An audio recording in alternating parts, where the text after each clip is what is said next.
নমস্কার, আমার নাম বন্ধুরত্না দত্ত। আমি একটি কবিতা বলে শোনাবো। কবিতাটির নাম গুরুমশাই উৎপল কুমার ধারা। তখন বয়স 10 কি 12, ক্লাস 7-এ পড়ি।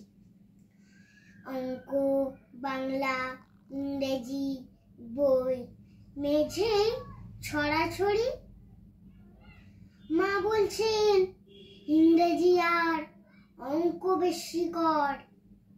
বাবা বলেন আরে না না, বাংলা ভূগোল পড়।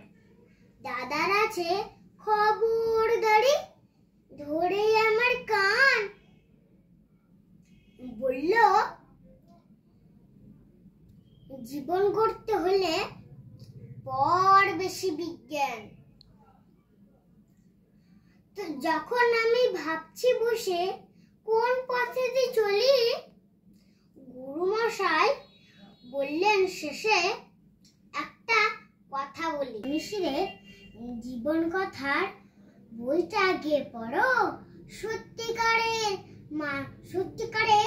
মানুষ হয়ে